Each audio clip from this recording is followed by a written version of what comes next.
A Look at the Track is underwritten by the generous support of the Inn at Earl West, a dining experience.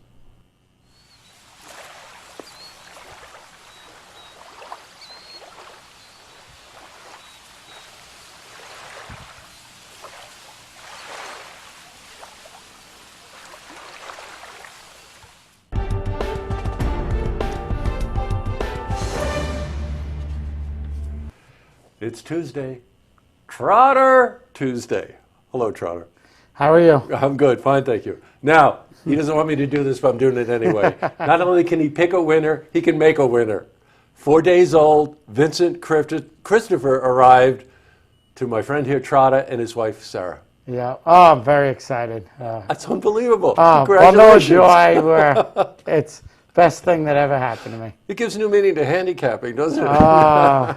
He already picked a winner the day he was born. That's right. We bet a horse. Sudden Surprise came in, paid $12. So he's on top of his game early. Congratulations to Thank you you and Sarah. so much. That's Thank wonderful. you. Thank you. We have so much to cover, as usual.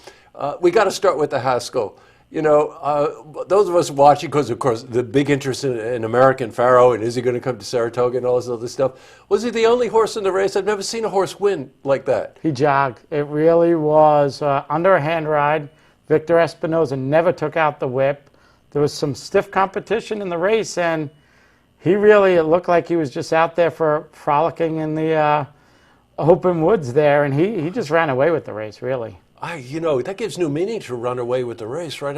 He was just insane. He could have won by as many as they wanted to, and put on another big performance. Yes, you're right about that. You know, Trotter said to me before we went on air, he said, I wasn't sure in the beginning, but he's a man amongst boys, is what you said. Really is. Just a different league. It looks like he's just playing with this group, and I don't really know who's going to beat him.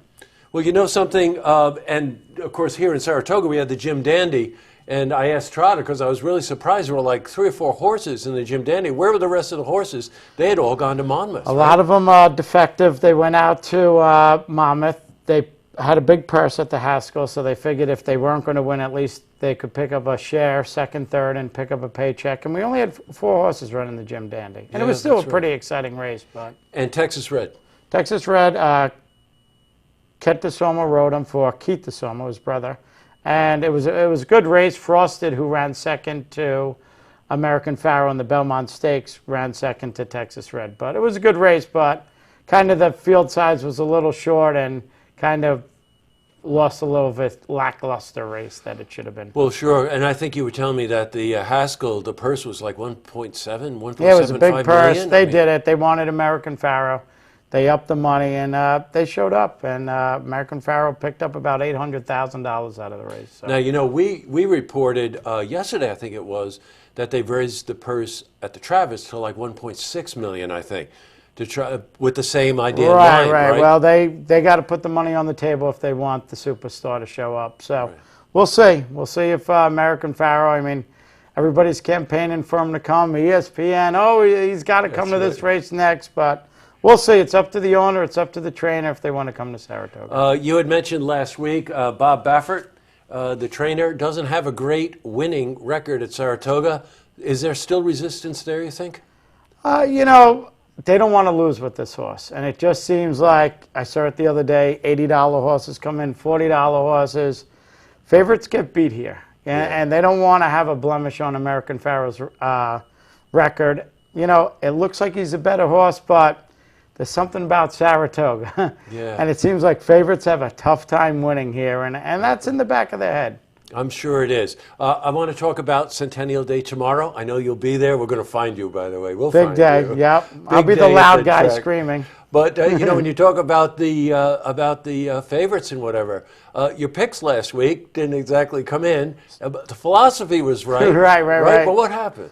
Well, they're still running. One of the races, you know, as a handicapper, you kind of break down the race how you feel it's going to be run.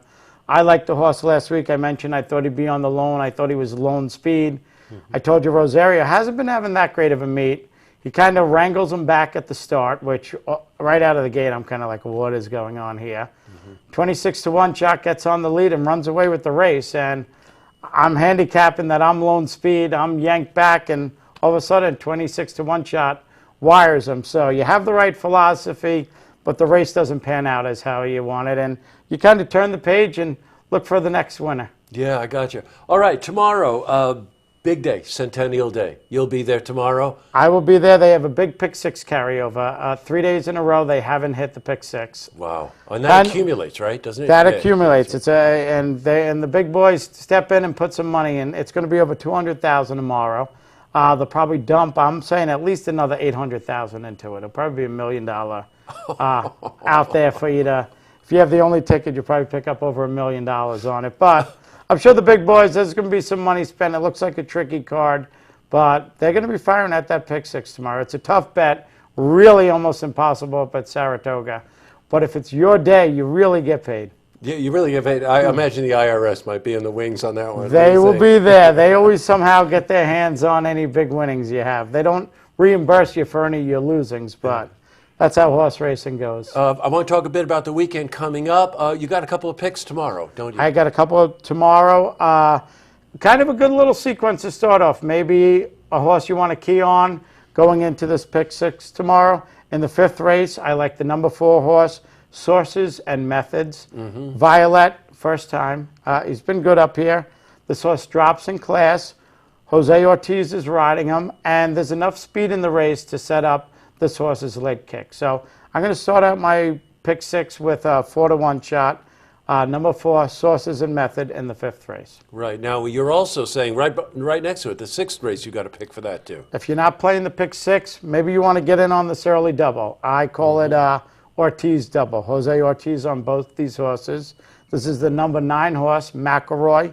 He's 6-to-1.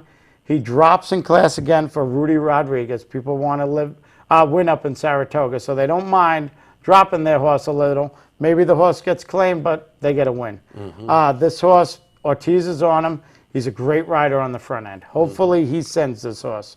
And this horse looks like he loves the distance. They're running 5.5 furlongs. It's a little quirky, but I think this horse can get away on the front end and maybe steal the race. I got you. Now, coming up this weekend, we've got the Whitney. That's a big race. That's a big race. I mean, really, Mary Lou, everything she does for this town, and really one of the signature races up, and it always brings a big field. And the top horses, Marino's running it, Liam's Map. Looks like there's going to be about 10 horses 10 running. horses in that. Yeah, which is a great field and real competitive race. Real competitive race. And I was going to make a joke about Native Dancer being in it, but I don't guess we'll do a Native Dancer No, joke. I guess, but we have a nice statue here in Yes, we do. Saratoga, and if you get a time down at the end of Union, there's a beautiful statue right by Congress Park of the horse. So I'm going to be in touch with Trotter here every day as we try to figure out the American Pharaoh thing. Everybody's really rooting on that. I told you, the Earl of West wanted to talk to the owners about having some rooms at the Earl of West. You can't stay at a nicer place. So everybody wants Everybody's this horse to come. excited. It was the first time the American Pharaoh ran at Monmouth, and they did a bigger handle than we did at Saratoga. So that horse attracts people and attracts money. So. Well, Trotter, thanks so much for coming. It's always a joy sitting here talking to you about this stuff. And a reminder, furlongs, head out on Route 29. And I can only tell you I was out there last week. I'm a clam strips guy. Great fried clams. Oh, Montauk clam roll, world famous. I just have always loved those. So, Trotter, thanks a lot, and we'll see you next week. Thanks for having me. You're welcome. To see this interview again, you can head to our website, looktvonline.com.